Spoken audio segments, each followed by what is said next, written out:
Ambil 5 pokok bahasan yang ada dalam surat Al-Infitor. Dari ayat 1 sampai ayat 5, temanya adalah peristiwa-peristiwa yang terjadi pada hari kiamat.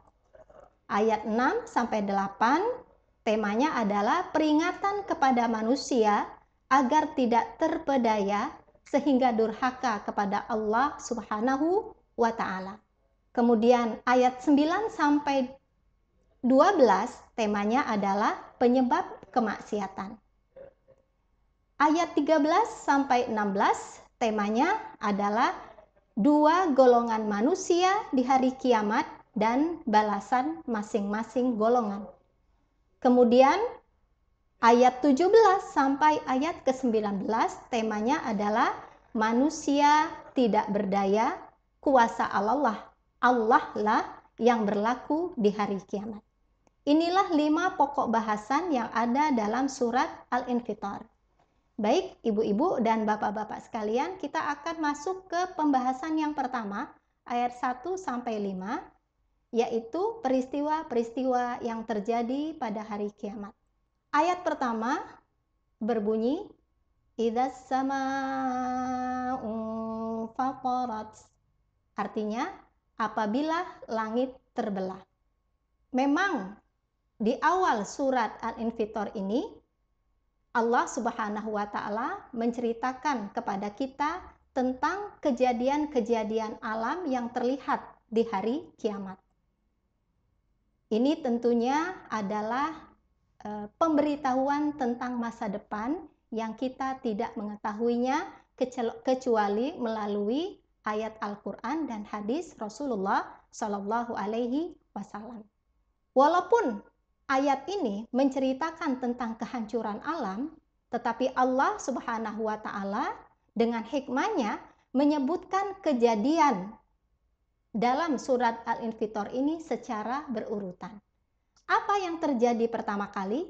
Yang pertama kali terjadi adalah hancurnya langit yang bagaikan atap. Jadi itu yang pertama kali akan terjadi. Langit ini akan hancur. Ketika langit hancur, apa yang terjadi? Wa idzal kawakibu tatharat, maka bintang-bintang pun bertebaran. Bintang-bintang pun berserakan. Mengapa? Mungkin kalau kita hubungkan dengan pengetahuan kita selama ini, ya kita tahu bahwa ada gaya gravitasi bumi, ada juga gaya gravitasi benda-benda langit yang ada di atasnya. Ketika langit itu hancur, maka bintang-bintang, benda-benda langit itu pun kemudian berjatuhan dari atas langit, termasuk di antaranya matahari. Karena kita tahu ya, dalam ilmu antariksa bahwa matahari adalah salah satu bintang. Nah, oleh sebab itu, ketika matahari misalnya mendekat saja ke bumi, apa yang terjadi? Maka gaya gravitasi bumi akan terganggu, sebagaimana benda-benda yang ada di bumi pun akan terganggu. Ya, yang tadinya lautan itu dipengaruhi oleh matahari dan bulan serta pergerakan bumi, keteraturan yang selama ini terjadi menjadi hancur dan terganggu. Maka ketika bintang-bintang itu berjatuhan, salah satunya jatuh ke bumi, apa yang terjadi? Air laut yang tadinya tenang, kemudian naik ke atas dan kemudian meluap. Sehingga terjadilah apa yang terjadi pada ayat yang ketiga, yaitu wa idzal biharu fujirat, dan apabila lautan meluap. Jadi lautan yang tadinya tenang kemudian meluap naik ke atas daratan, lautan yang tadinya terpisah-pisah kemudian menyatu menjadi satu lautan, tenggelamlah muka bumi ini. Kemudian yang juga dipengaruhi oleh gaya gravitasi bumi dan juga benda-benda langit lainnya adalah isi bumi pun kemudian terbongkar. Termasuk salah satu isi bumi yang terbongkar adalah mayat-mayat yang ada di dalam kuburan. Inilah yang digambarkan dalam ayat yang keempat. Wa idzal quburu bu'thirat. Dan apabila kuburan-kuburan dibongkar.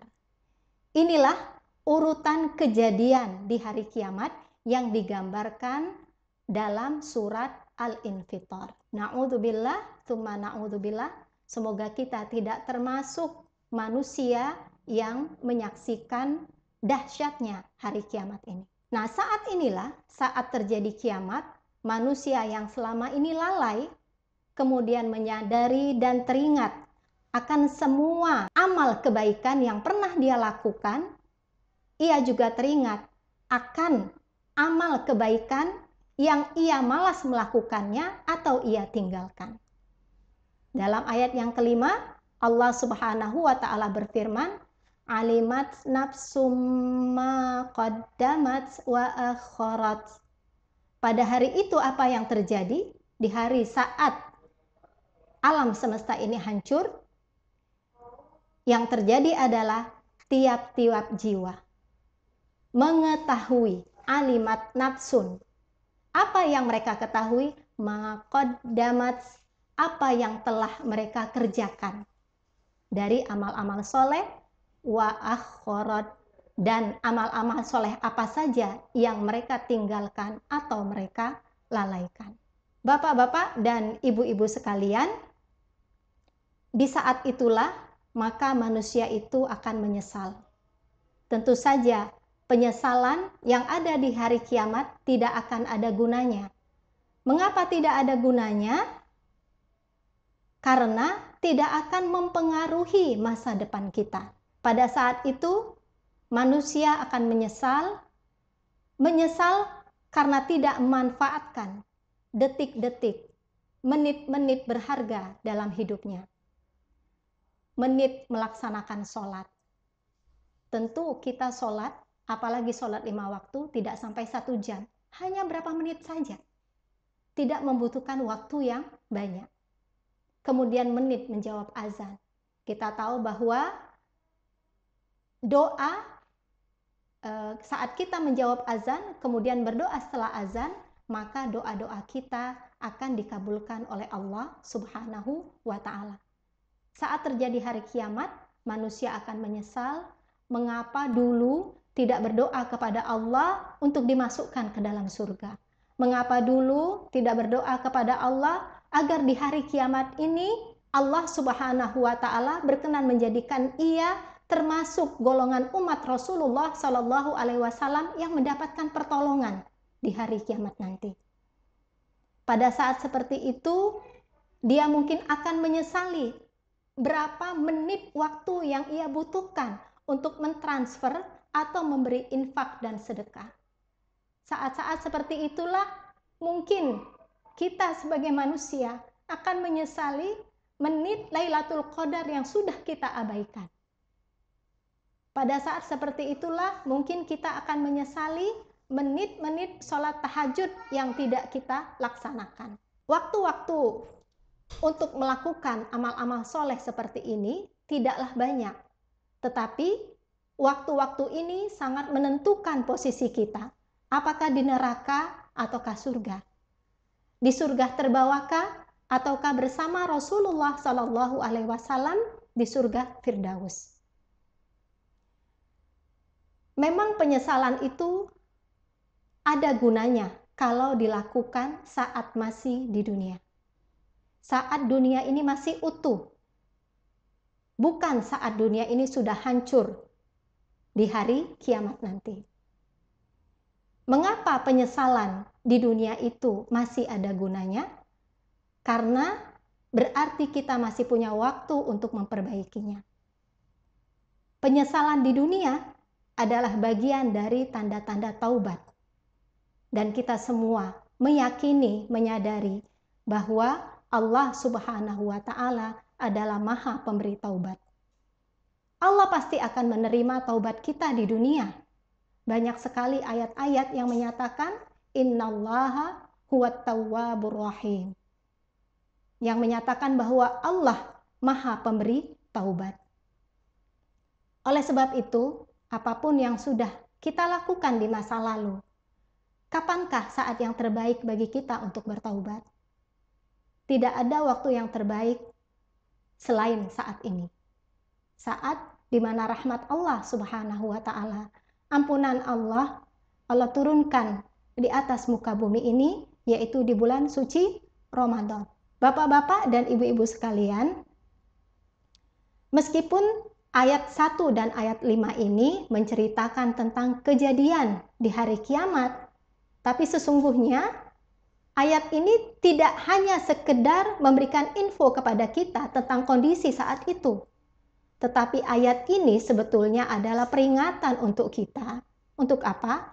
Untuk memastikan diri kita selalu berada dalam ketaatan dan memastikan diri kita untuk menjauhi larangan serta perbuatan-perbuatan maksiat. Selanjutnya kita masuk ke ayat ke-6 dan ke-8. Ayat yang ke-6 dan ke-8 ini sebagaimana sudah saya sampaikan, temanya adalah peringatan kepada manusia agar tidak terpedaya sehingga durhaka kepada Allah Subhanahu wa ta'ala.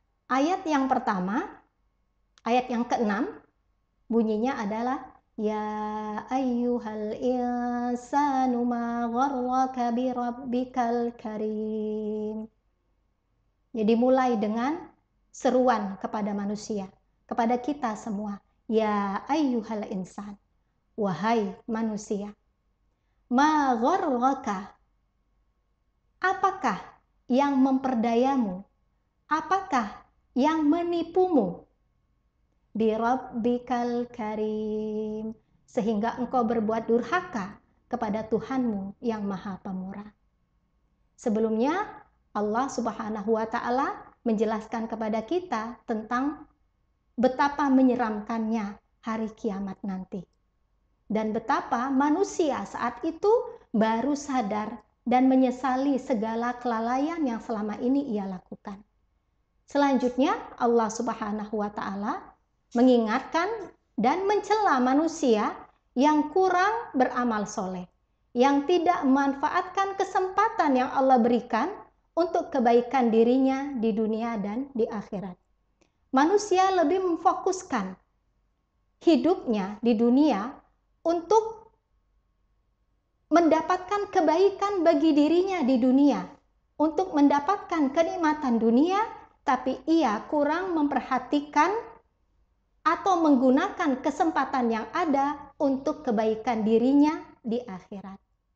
Kita tentu tidak diminta untuk mengabaikan dunia, kemudian semata-mata hanya memperhatikan akhirat saja. Yang diminta adalah kita harus berusaha untuk mendapatkan kebaikan di dunia dan juga kebaikan di akhirat. Banyak sekali nikmat-nikmat yang telah Allah berikan kepada kita. Allah Subhanahu wa ta'ala telah memberikan kita orang tua, tetapi ternyata kita tidak menjadikan orang tua kita itu sebagai sarana bagi kita untuk masuk surga. Tidak menjadikan keberadaan orang tua kita itu kesempatan untuk berbakti kepada keduanya. Bahkan kita mungkin melalaikannya. Allah juga sudah memberikan harta kepada kita, tetapi harta tersebut tidak kita pakai untuk membantu orang-orang yang membutuhkan. Bahkan mungkin harta itu dipakai untuk berbuat maksiat, membiayai perselingkuhan, menyuap orang untuk memenuhi nafsu, mendapatkan kekuasaan, dan lain sebagainya. Makanya di sini Allah Subhanahu wa ta'ala berfirman, Ma gharraka bi rabbikal karim. Wahai manusia, apa yang memperdaya kamu sehingga kemudian kamu durhaka kepada Allah, tidak mensyukuri nikmat yang telah Allah berikan kepada kita? Mengapa kita bicara tentang nikmat dalam ayat ini, padahal dalam ayat ini tidak disebutkan satu kata pun tentang kenikmatan?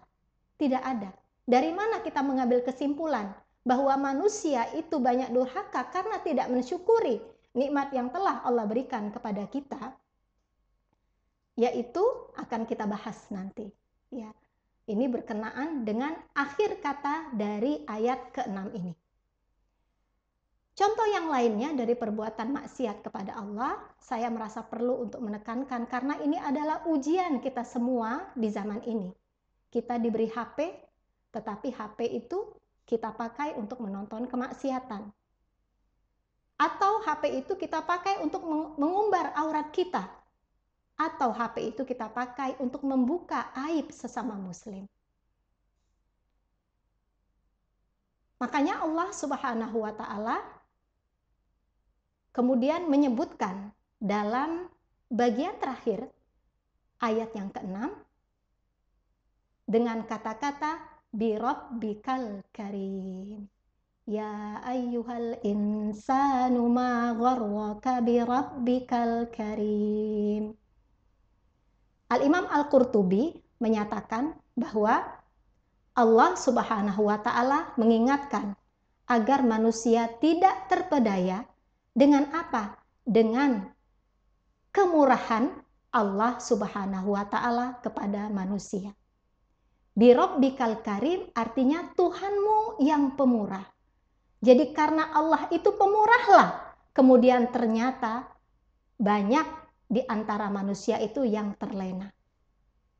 Allah Subhanahu wa Ta'ala tidak langsung menurunkan hukuman dan siksa saat kita melakukan perbuatan maksiat, terutama bagi umat Rasulullah Shallallahu Alaihi Wasallam.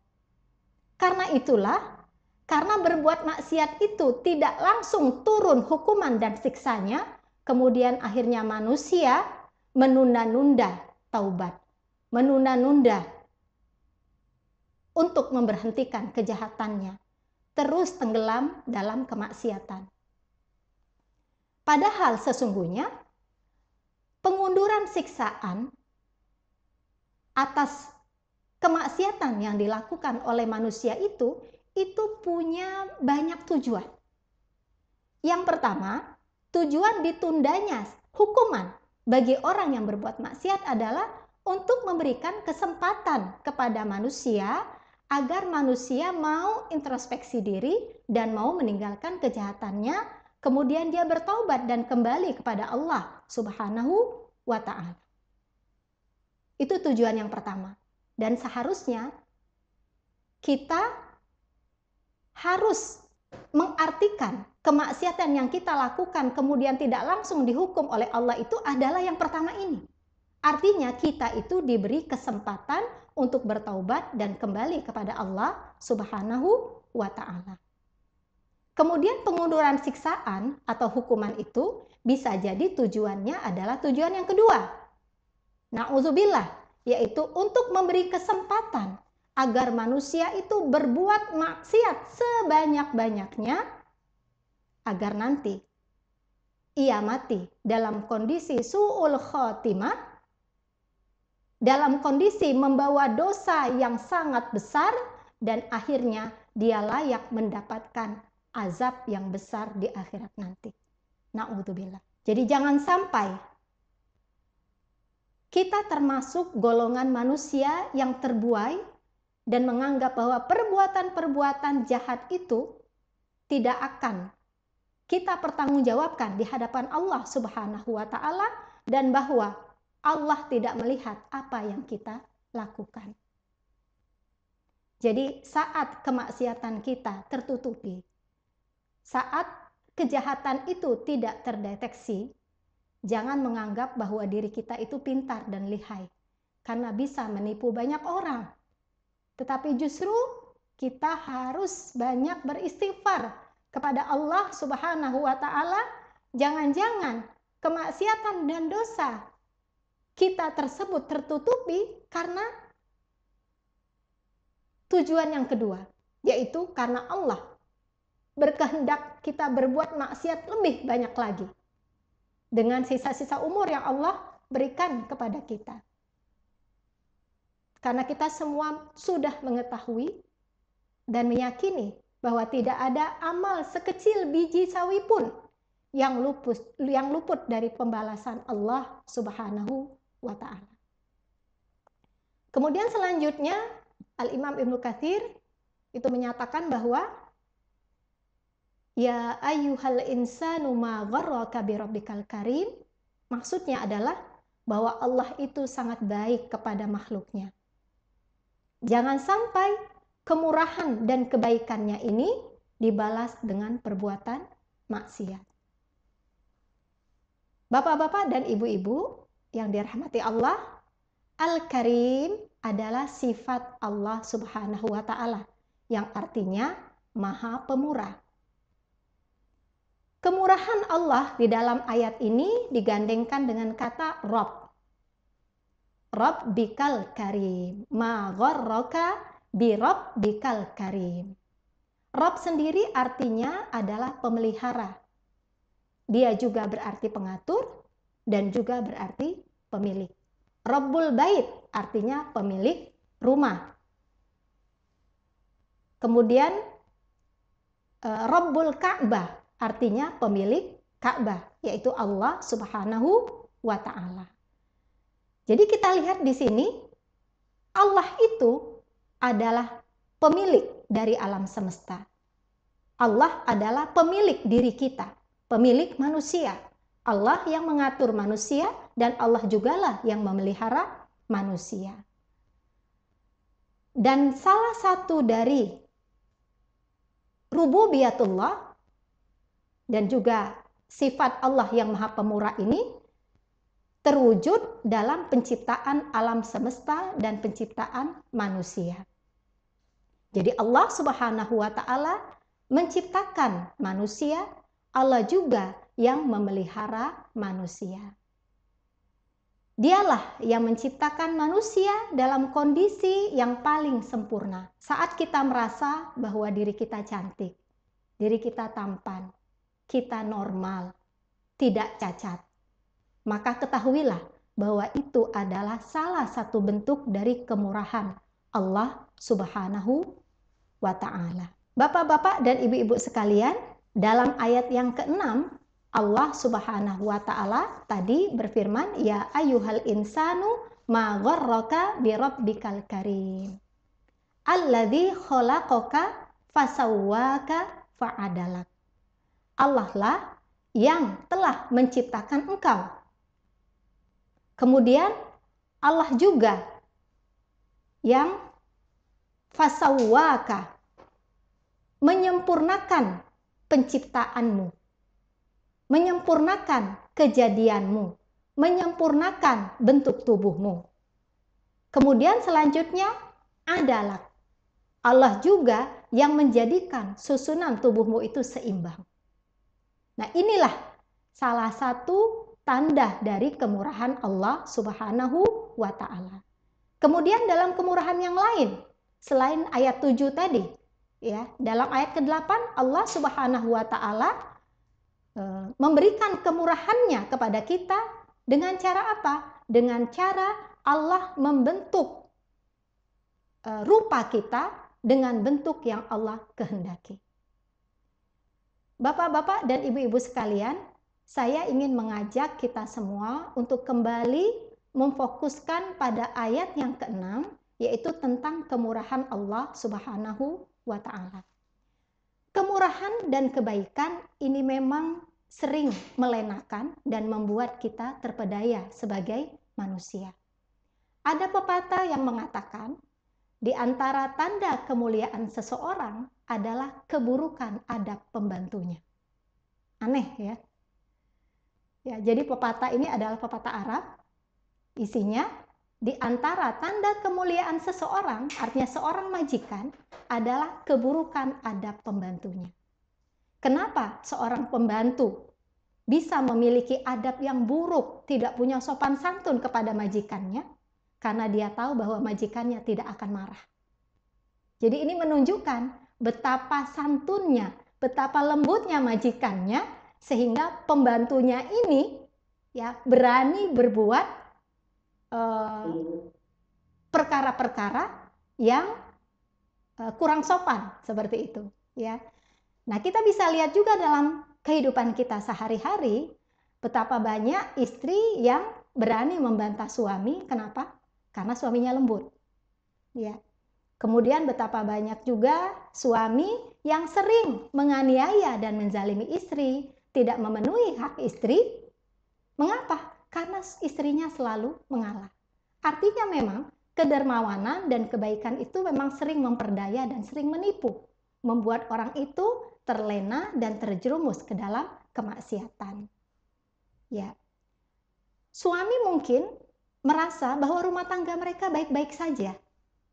Padahal sebetulnya rumah tangga mereka bermasalah, baik di sisi orang lain maupun di sisi Allah Subhanahu wa Ta'ala. Tetapi kenapa tetap berjalan? Karena pasangannya selalu mengalah meskipun suaminya terus menganiaya dan menzalimi. Ya, tentu saja ini tidak hanya terjadi pada istri, ya, tapi juga terjadi pada suami. Betapa banyak di sana para istri yang sewenang-wenang terhadap suami, ya, suami yang mengalami kekerasan dalam rumah tangga. Tetapi apa? Rumah tangga itu tetap berjalan dalam waktu yang lama, bahkan sampai salah satunya meninggal dunia. Bukan karena rumah tangga itu baik-baik saja, tetapi mungkin karena suaminya selalu mengalah. Nah, bapak-bapak dan ibu-ibu sekalian, marilah kita memastikan diri kita bahwa diri kita bukan berada dalam pihak yang menzalimi.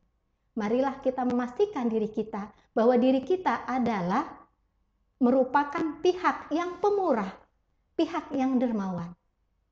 Karena dengan demikian kita sudah mengambil salah satu bagian dari Asmaul Husna, yaitu kemurahan Allah Subhanahu wa Ta'ala. Dalam kondisi seperti ini sebetulnya siapa yang salah? Tentu ketika seorang istri selalu mengalah, ketika seorang suami selalu bersikap santun kepada istrinya, yang salah bukanlah suami atau istri ini. Yang salah adalah mereka yang berbuat aniaya dan berbuat zalim.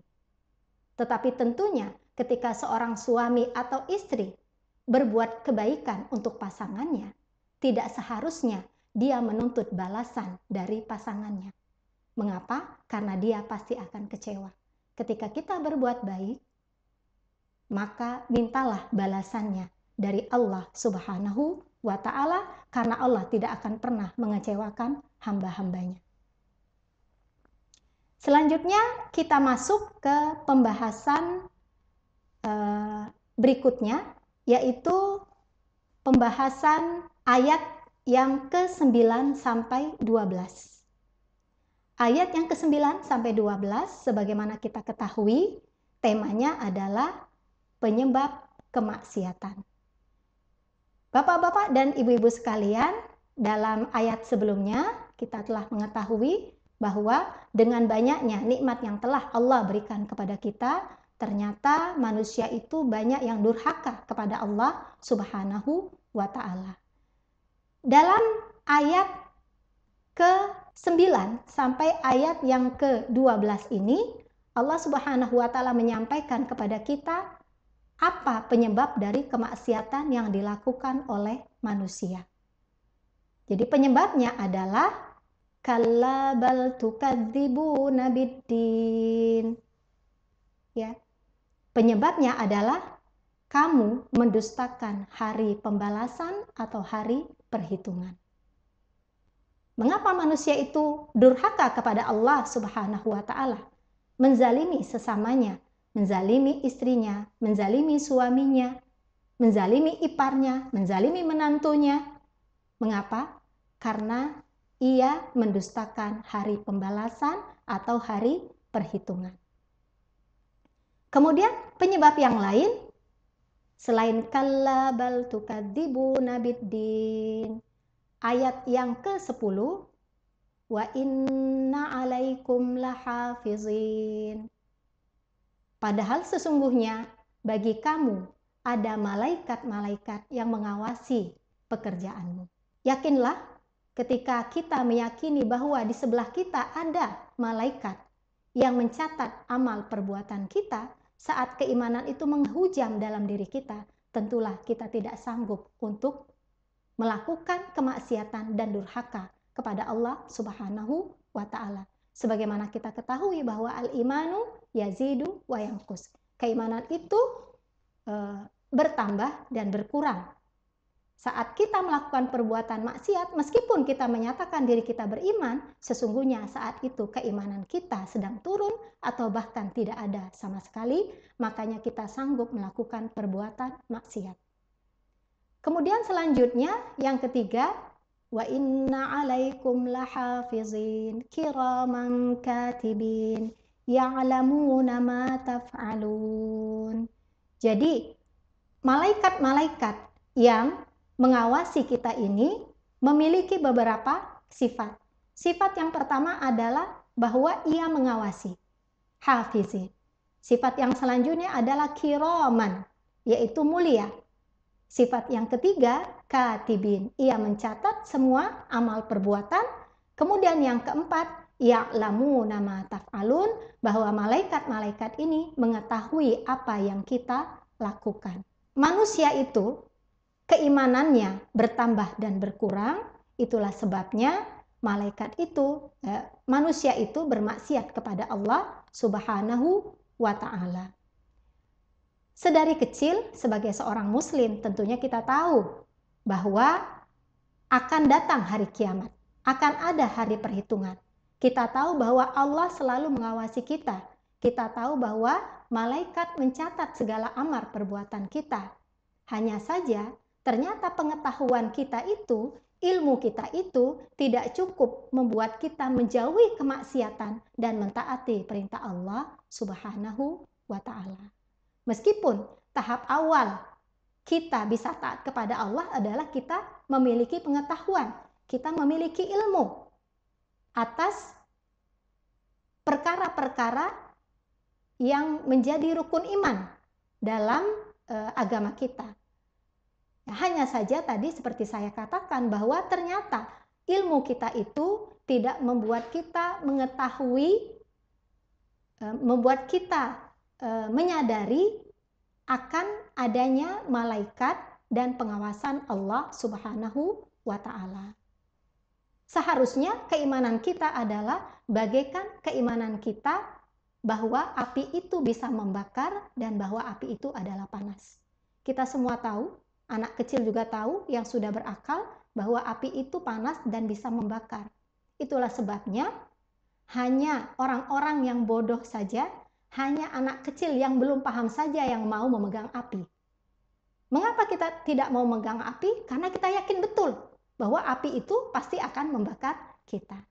Nah, seharusnya seperti inilah ilmu yang kita miliki tentang adanya malaikat, tentang adanya hari pembalasan, tentang adanya hari kiamat. Seharusnya ilmu itu bisa membuat kita menghindari perbuatan maksiat dan selalu taat kepada Allah Subhanahu wa ta'ala. Ketika dengan adanya ilmu yang kita miliki itu kita tetap melakukan perbuatan maksiat, berarti sesungguhnya ilmu kita itu tidak sampai ke hati kita. Ilmu kita hanya ada di kepala kita, tapi tidak sampai menggerakkan jiwa kita untuk menjauhi larangan Allah Subhanahu wa ta'ala. Sehingga bisa kita ambil kesimpulan di sini bahwa orang yang berilmu itu tidak sama dengan orang yang paham. Orang yang paham itu tidak sama dengan orang yang mengamalkan. Maka tidak heran ya, kalau kita sering kecewa melihat orang-orang yang menjadi teladan kita ternyata melakukan perbuatan yang seharusnya tidak dia lakukan. Dia lupa bahwa manusia tersebut, idola kita tersebut adalah juga manusia yang meski dia tahu ilmunya, tetapi belum tentu dia mengamalkannya. Ya, selanjutnya kita masuk ke pembahasan ayat ke-13 sampai 16. Ayat ke-13 sampai 16 ini temanya adalah dua golongan manusia di hari kiamat dan balasan bagi tiap-tiap golongan. Ibu-ibu sekalian, ayat ke-13 berbunyi, Innal abrara lafi na'im. Sesungguhnya orang-orang yang banyak berbakti benar-benar berada dalam surga yang penuh kenikmatan. Subhanallah. Jadi di sini disebutkan al-abrar. Apa yang dimaksud dengan al-abrar? Al-abrar adalah orang yang banyak melakukan ketaatan kepada Allah Subhanahu wa ta'ala dan ia meninggal menghadap Allah dalam kondisi tidak bermaksiat kepada Allah Subhanahu wa Ta'ala. Al-abrar sendiri berasal dari kata barrun yang artinya luas. Dan kita tahu, bagi yang sudah pernah belajar bahasa Arab, al-bar itu juga berarti daratan. Ya. Mengapa daratan itu disebut al-bar? Karena daratan itu sangat luas bagi manusia. Meskipun lautan itu luas, tapi manusia sulit untuk hidup di lautan. Ya, itulah sebabnya daratan itu disebut al-bar, artinya luas, karena memberikan kelapangan bagi manusia untuk hidup. Begitu juga manusia disebut dengan bariyah, khairul bariyah, dari kata-kata bar. Mengapa? Karena manusia itu hidup di daratan, tidak hidup di lautan. Nah, al-abrar ini artinya adalah orang yang kebaikannya sangat luas, orang yang kebaikannya sangat banyak. Ya, jadi kalau cuma sekali berbuat baik itu tidak disebut dengan al-abrar. Al-abrar adalah orang yang banyak melakukan perbuatan baik. Makanya di sini kita mungkin pernah mendengar kata-kata birrul walidain. Artinya berbuat baik kepada orang tua. Ya, birrul walidain sendiri artinya tidak cuma sekali seorang anak itu berbuat baik kepada orang tuanya kemudian dia disebut dengan waladun bar. Ya, anak yang berbakti. Tidak. Seorang anak disebut barun, ya, berbakti kepada orang tuanya atau melakukan birrul walidain kalau kebaikan yang ia lakukan kepada orang tuanya itu sangat banyak. Ya, kemudian dalam ayat itu disebutkan innal abrara lafi na'im. Orang-orang yang banyak berbuat kebajikan itu benar-benar berada dalam surga yang penuh kenikmatan. Lafi na'im. Ya, di dalam kenikmatan. Jadi di sini disebutkan kata-kata dalam kenikmatan, bukan mendapatkan kenikmatan. Ya, jadi innal abror lafi na'im. Betul-betul lah artinya betul-betul fi na'im, dalam kenikmatan, bukan mendapatkan kenikmatan. Mengapa? Karena saking banyaknya nikmat yang ia dapatkan sehingga seolah-olah orang yang banyak berbuat kebaikan itu dikelilingi oleh kenikmatan. Seperti itu.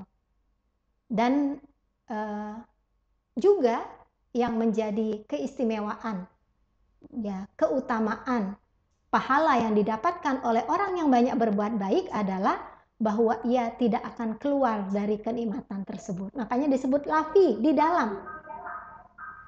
Dia tidak akan keluar. Nah, kenikmatan yang diperoleh oleh al-abrar ini adalah bukan cuma kenikmatan raga saja, tetapi juga kenikmatan jiwa. Jadi kalau di dunia kenikmatan raga itu bisa didapatkan oleh orang yang berbuat kejahatan, juga didapatkan oleh orang yang berbuat kebaikan, tetapi kenikmatan jiwa hanya akan didapatkan oleh orang-orang yang banyak berbuat kebaikan. Makanya di sini selanjutnya kita lihat dalam ayat yang ke-14, wa innal fujjara lafi jahim. Dan sesungguhnya orang-orang yang durhaka benar-benar berada dalam neraka. Ya, jadi bukan mendapat neraka, tapi berada dalam neraka. Siapakah yang dimaksud dengan al-fujjar? Al-fujjar adalah orang-orang yang ingkar kepada Allah dan Rasul-Nya. Nah, mereka inilah yang akan mendapatkan balasan api neraka. Kemudian dalam ayat yang ke-15 disebutkan yaslaunaha yaumaddin, dan mereka akan masuk ke dalamnya. Kapan waktunya? Pada hari pembalasan. Dan mereka kekal di dalamnya, mereka akan terus-menerus merasakan siksaannya. Dalam ayat yang ke-16 disebutkan wa ma hum anha bighaibin, dan mereka sekali-kali tidak dapat keluar dari neraka itu. Ya.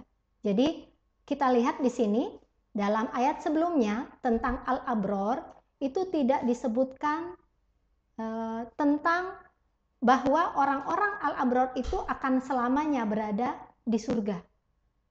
Ya, padahal dalam ayat-ayat yang lain banyak disebutkan seperti itu. Kenapa? Karena di sini penekanannya tentang orang-orang yang durhaka, yaitu al-fujar.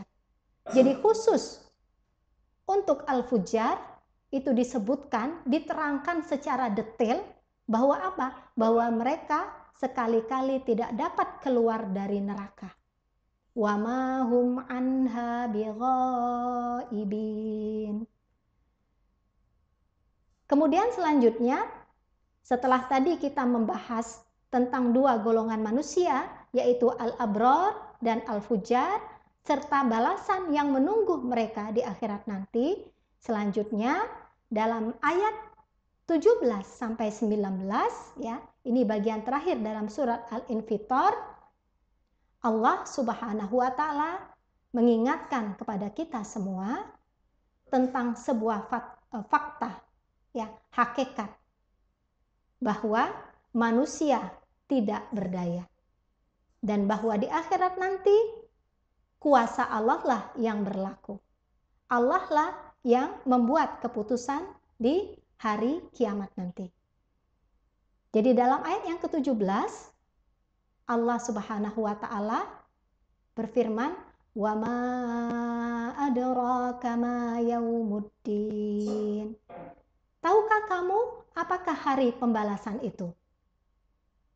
Ya, padahal dalam ayat sebelumnya sudah disampaikan, kalla bal tukadzibuna biddin, ya, bahwa manusia itu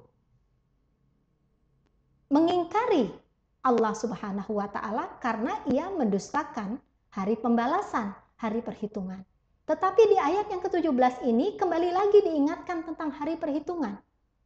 Padahal kita sudah memiliki pengetahuan itu karena sudah disebutkan sebelumnya. Di sini Allah Subhanahu wa taala bertanya kepada kita, dan ini merupakan sindiran sekaligus celaan bagi manusia. Tahukah kamu apakah hari pembalasan itu? Artinya apa? Pengetahuan kita tentang hari pembalasan itu diragukan. Apakah betul kalian manusia itu tahu seperti apa hari pembalasan itu? Ya, bahkan pertanyaannya tidak hanya sekali. Dalam surat ini disebutkan 2 kali dalam ayat ke-18 berikutnya. Tsumma ma adraka ma yaumuddin.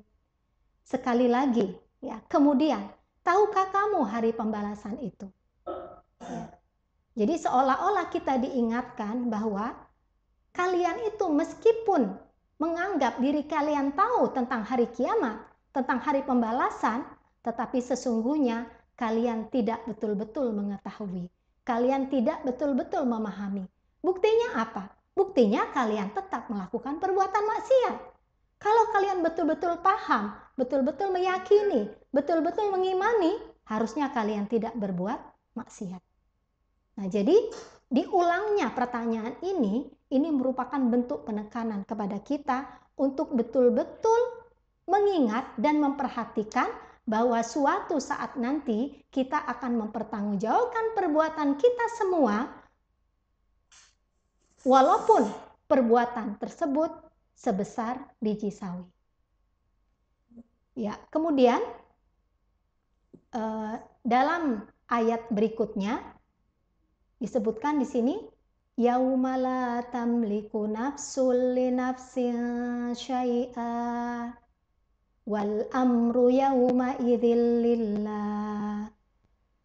Apa sebetulnya hari pembalasan itu? Apa sebetulnya hari perhitungan itu? Apakah yang dimaksud dengan yaumuddin?